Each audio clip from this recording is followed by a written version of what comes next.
Alright, teams are back. Of course, we're talking FF7, we're talking Rebirth, and we're here with another, I guess, kind of discussion. It's not really like a theory or anything. It's an observation from the recent theme song trailer.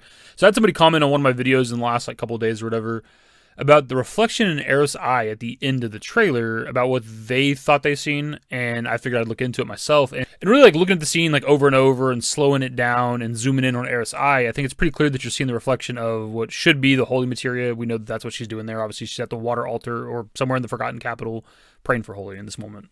Quickly, I'll just play the scene from the trailer as it is, and then we'll actually slow it down and zoom in and things like that.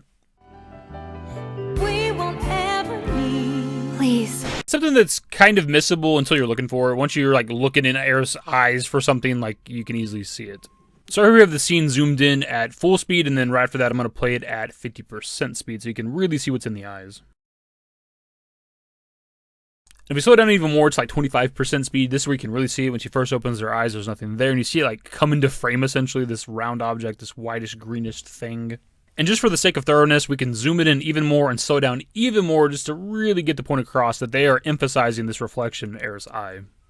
I think it's for sure the Holy Materia, because what else would it be? Obviously that's what it is. And I think it makes sense that she'd be praying directly to the Materia itself this time, because the knowledge that she seems to have, right? She knows what it is, I would say. Because when it came to the original FF7, she didn't seem to know what it was. It was just a gift from her mother. It had no powers, didn't do anything. Whereas when you get to the church scene in Remake, it's almost like her just going through the motions to talk about it being powerless or whatever. She's it's not good for anything at all. The delivery they have, brown and white saying, I think is very intentional. I've got one too. Not like mine, no. It's special. Mine's not good for anything at all.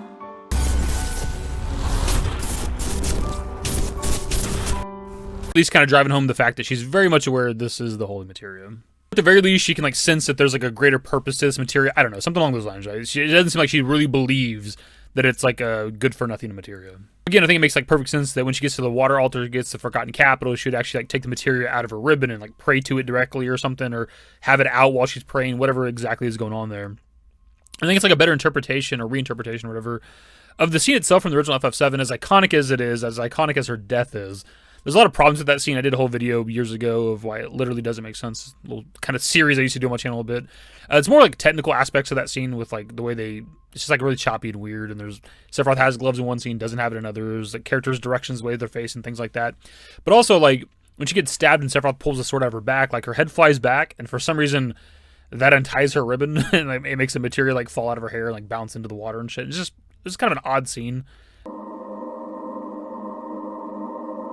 We could kind of fall into a bit of a theory territory here, though, because this actually poses some interesting questions. Because now that the materia is not safely on her person, not in her hair or whatever, whenever she's being attacked by Sephiroth, does that mean there's a chance Sephiroth can get his hands on her, right? Is that a change, a twist to the story, the cliffhanger they're talking about, that they want to have for people talking about for the next couple of years till the third game comes out?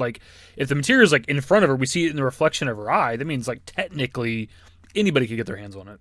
And the way that the scene is shot, when it gets to the very end, we see the camera panning upwards, very, very similar to Aerith's death scene in the original FF7. So assuming things play out the same, we should have Sephiroth coming down to attack her. And if he stabs her, the materia is right in front of her. It's in the reflection of her eye. What would be stopping him from getting it? Actually, I guess kind of another theory sort of discussion we could have off the back of this is the color of the materia in her eyes, which is kind of hard to see a little bit. But obviously the color matters, because if it's not green, that means she didn't successfully summon Holy. And it's kind of hard to tell when you're zooming in, because the quality gets diminished, obviously. But it's kind of side by side, because her eyes are green, having the Holy Materia reflection there, it doesn't look as green as her eyes. It doesn't mean it's not green. But if it's not green, that means she didn't successfully summon Holy, which could also be that cliffhanger sort of twist ending to get us talking for the next couple of years. Is, oh shit, what if Aerith didn't actually summon Holy this time? Well, that's the video, the discussion. There's not much more to add to it necessarily. We could theorize more, I guess, on what would happen to the Holy Materia in that moment, right? But that's kind of it. I just want to point out the reflection in Aerith's eye, because I definitely didn't catch it on my reaction. I definitely didn't catch it on my trailer breakdown video. So shout out to whoever it was that mentioned the reflection of Aerith's eye in the comments of one of my videos. I don't remember which video it was. In the past, we've kind of memed on eye reflection stuff, the Yuffie trailer, DLC, all that stuff, where people thought it was Vincent in her eye or whatever.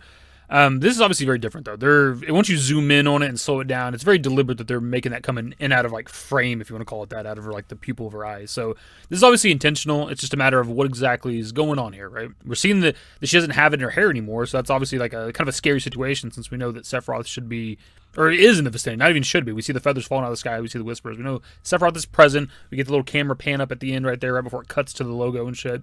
So we know Sephiroth's there. So like if he can get his hands on the Holy Materia, if it's just right there in front of Aerith, he's about to stab her in the back and shit, man.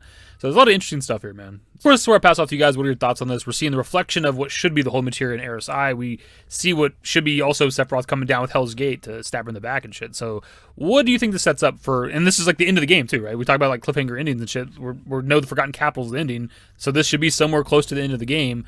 What exactly do you think is going to happen here? Anyways, that's the video. Subscribe to the channel if you guys are new. Social networks in the description below. Follow me on Twitter, @DavidYT. That's it. Bye.